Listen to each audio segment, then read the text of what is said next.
అండి మనకు 99% తప్పులు మనం తెలియక చేయమమ్మా, తెలిసే చేస్తాం.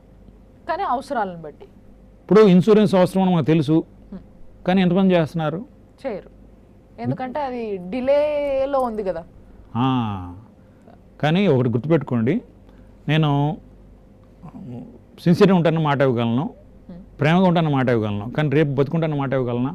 నో. కానీ ఫైనాన్షియల్ సెక్యూరిటీ ఇవ్వగలనని మాట ఇవ్వగలను. ఇన్సూరెన్స్ ఒకవేళ ఉన్నా లేకున్నా అది నాకు నా కుటుంబానికి మంచిదని. అది నేను 2 రోజులు ఊరు వెళ్తే మా ఇంట్లో 2,000 ఇచ్చి వెళ్తా, 10 రోజులు ఊరు వెళ్తే 7,000 ఇచ్చి వెళ్తా, 4 రోజులు ఊరు వెళ్తే 20,000 ఇచ్చి వెళ్తా. పర్మనెంట్గా పోతే ఎంత ఇచ్చిపోవాలి? అదే ఇన్సూరెన్స్. ది గ్రేట్ లైన్ అనుకోవచ్చు సార్ ఇది నిజానికి. ఎందుకంటే ప్రేమ అనే దాన్ని ఎక్స్ప్రెస్ చేయడానికి మళ్ళీ డబ్బే కావాలని ఇందాక మాట్లాడుకున్నాము, కానీ దట్ ఈస్ ఈక్వల్ టు అన్నది ఆన్సర్ రాలేదు, ఇప్పుడు వచ్చింది.